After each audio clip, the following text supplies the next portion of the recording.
कोल्हापूर महानगरपालिकेच्या लोकप्रिय कर्तव्यदक्ष महापौर निकम मॅडम यांना, तसेच कोल्हापूर महापालिकेचे कर्तव्यदक्ष आयुक्त राजेंद्र भारूड साहेब यांना, कोल्हापूर शहरामध्ये यापूर्वी कोल्हापूर महापालिकेचा पहिला घोटाळा 3,80,00,000 रुपयाचा झालेला होता, तो देखील मी उघडकीस आणला.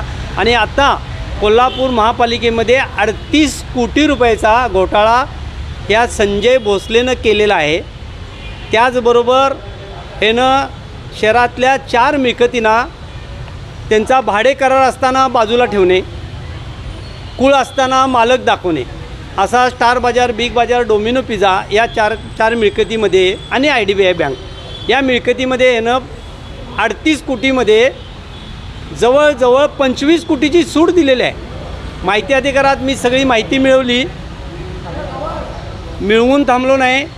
स्टार बाजारची 25 कोटीची रक्कम त्यांच्या प्रॉपर्टी कार्डवर लावली, 10 कोटीची रक्कम बिग बाजारच्या प्रॉपर्टी कार्डवर लावलेली आहे आणि इतर राहिलेली रक्कम ही प्रॉपर्टी कार्डवर लावण्याचं काम सुरू आहे. ही सत्य परिस्थिती असताना या 38 कोटीच्या घोटाळ्यावर पूर्वीच्या प्रशासक के मंजुलक्ष्मी मॅडम यांनी चौकशी समिती नेमलेली आहे. त्या चौकशी समितीला 1.5 वर्ष झालं. त्या चौकशी समितीवर संजय भोसले हा सतत दबाव आणतो आहे. अत्यंत भ्रष्टाचारी, क्रिमिनल माइंडचा असा हा संजय भोसले.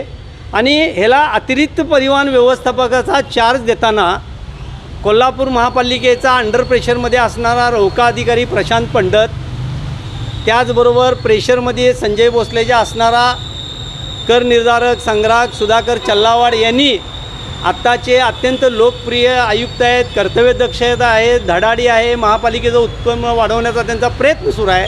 पण त्यांना ही माहिती न देता त्यांच्यापासून ही माहिती लपवली या दोघांनी आणि त्याला अतिरिक्त परिवहन व्यवस्थापकाचा चार्ज दिलेला आहे. कायद्यामध्ये तरतूद आहे की जे घरपाळा घोटाळ्यामध्ये किंवा अन्य घोटाळ्यामध्ये, आर्थिक घोटाळ्यामध्ये जेलला गेलेले आहेत, संजय भोसले 2 महिने जेलला होता, दिवाकर कारंडे होता, इतर आरोपी देखील होते. तर अशा आरोपींना, अशा कर्मचाऱ्यांना कुठलाही चार्ज देताना त्या विभागामध्ये आर्थिक उत्पन्नाचं साधन आहे तिथं यांना चार्ज देऊ नये असा शासनाचा आदेश आहे. हा आदेश डावलून आयुक्तांची फसवणूक करून माननीय आयुक्तांनी माझ्या माहितीनुसार नजर चुकीने ह्याला अतिरिक्त परिवहन व्यवस्थेचा चार्ज दिलेला आहे. तो चार्ज आयुक्तांनी ताबडतोब काढून घ्यावा म्हणून मी त्यांना आज लेखी तक्रार दिलेली आहे, महापौरांच्याकडे दिलेली आहे. या 15 दिवसात त्याच्याकडून चार्ज काढून घेऊन त्याला मूळ पदावर महासभेमध्ये चर्चा झालेली की दिवाकर कारंडेंना आणि संजय भोसलेला स्मशानमध्ये पाठवायचं. एकाला बावड्याला पाठवा आणि एकाला पंचगंगेला पाठवा, इथं जवळच आहे. मग सर्वोच्च सभागृहामध्ये चर्चा झाल्याने यांना स्मशानभूमीमध्ये का नाही? कारण आठवण व्हायला पाहिजे आपण घरपाळा घोटाळा खाल्लेला आहे, शेवटी इथं काय घेऊन जाणार आहे. असं न करता त्याच्याकडे बेकायदेशीर चार्ज दिलेला तो काढून घ्यावा आणि 38 कोटीच्या घरपाळ्याची विभागीय चौकशी लावलेली आहे. त्याचा निर्णय 15 दिवसात घेण्यात यावा. नसेल तर मी माननीय आयुक्त, प्रशासनातले सगळे प्रमुख, सुधाकर चल्लावाड, प्रशांत पंडित या सर्वांच्यावर हायकोर्ट बेंचमध्ये मी क्रिमिनल रिट पिटिशन दाखल करणार आहे.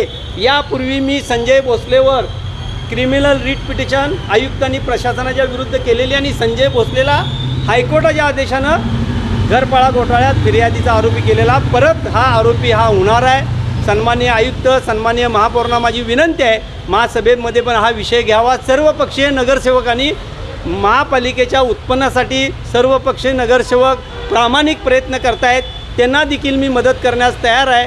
त्यामुळं संजय भोसलेचा चार्ज काढून घेऊन 38 कोटीच्या घोटाळ्याची या 15 दिवसात चौकशी लावावी अशी मी मागणी केलेली आहे.